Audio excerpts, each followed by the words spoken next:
Você já imaginou receber mensagens diretas de Jesus por mais de 30 anos? Agora imagine ser mulher, mãe de 8 filhos, viúva, mística, conselheira de reis e papas, tudo isso no século XIV.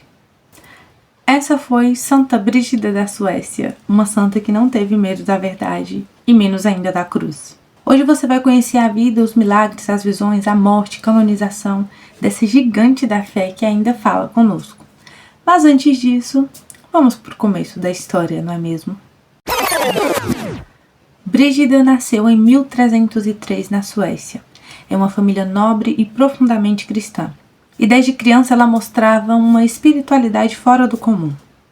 Aos 7 anos de idade teve sua primeira visão mística. Ela viu Jesus crucificado, coberto de sangue, olhando para ela com amor e dor. E essa imagem nunca mais saiu de sua alma. Desde cedo, Brígida aprendeu que seguir a Cristo não é conforto, é entrega. Ainda jovem, Brígida se casou com Ulf, um nobre sueco. O casamento foi feliz, marcado por respeito, oração e caridade. Juntos, eles tiveram 8 filhos, e sim, isto é importante. Santa Brígida foi esposa e mãe antes de ser religiosa. Ela viveu a santidade no meio da rotina, da família e das responsabilidades.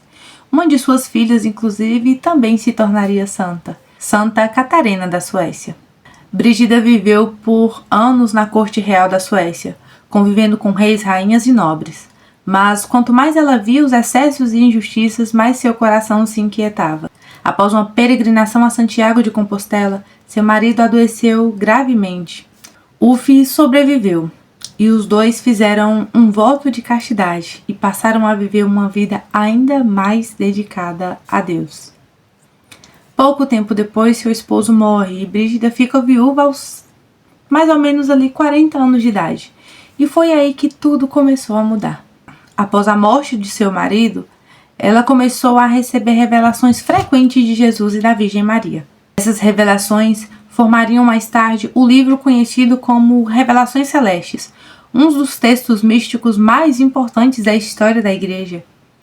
E Cristo falava com ela de forma direta, clara e muitas vezes dura. A chamava à conversão, denunciava o pecado, alertava reis, bispos e até mesmo papas, e Brígida não ficou calada. Ela escreveu cartas corajosas aos governantes e autoridades da Igreja, exortando-os à fidelidade do Evangelho.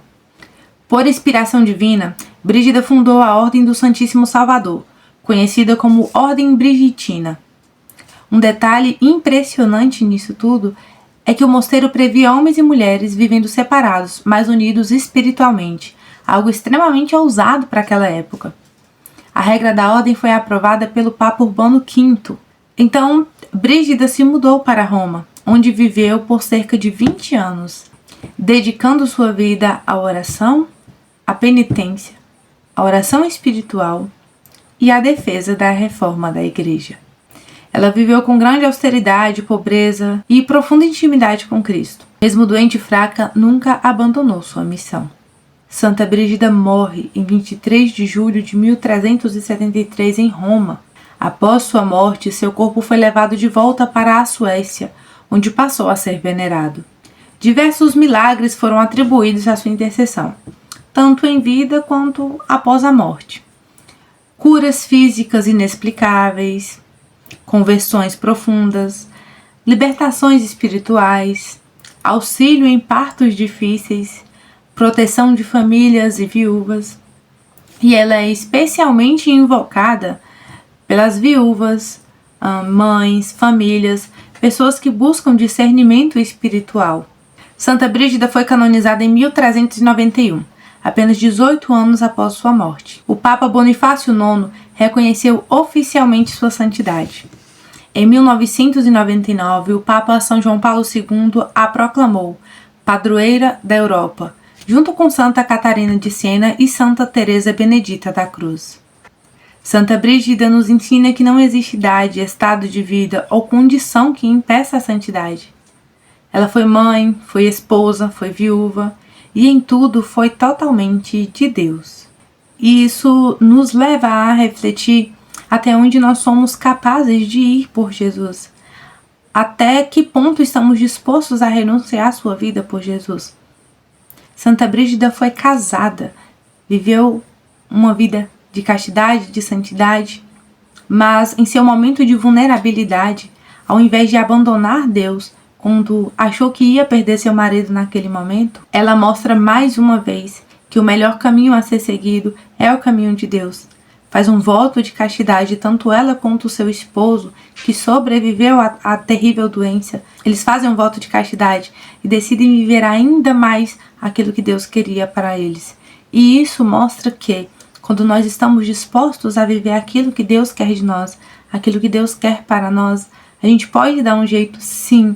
É possível, sim, não ceder somente aos desejos da carne, ou simplesmente culpar Deus por tudo, porque é o que a gente mais faz, é culpar Deus por todas as coisas difíceis e erradas que acontecem com nossa vida, quando na verdade isso vem para nos fortalecer, isso vem para nos solidificar na fé.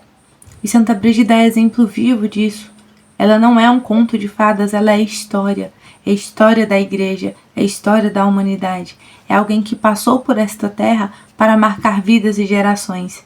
E é isto que ela tem feito. Santa Brígida foi escolhida por Deus. Ela não simplesmente recebia as visões do nada, ela recebia as visões para que ela pudesse alertar outras pessoas a se converterem, a crer no Evangelho e a seguir aquilo que Deus desejava. E isso mais uma vez nos prova que a santidade é possível, sim, para todos aqueles que estão dispostos a renunciar a si mesmo para viver as vontades de Deus. E antes que você sinta o desejo de voltar todo o vídeo para descobrir o nome do livro de Santa Brígida, eu vou contar de novo. O nome do livro é Revelações Celestes. Vale muito a pena absorver esse tipo de conteúdo que ajuda a nos fortalecer na fé, principalmente. E é isso, eu espero que vocês tenham gostado. Espero que vocês pesquisem mais, inclusive, sobre a história de Santa Brígida. Infelizmente, né, a gente traz aqui só um resumo, mas eu espero que vocês estudem e se encantem ainda mais sobre a vida desta mulher, que trouxe para nós uma visão diferente, uma visão de superação, de fé. 8 filhos, entre esses 8, uma filha que tornou-se santa, e quem sabe não é a próxima história que vamos contar aqui.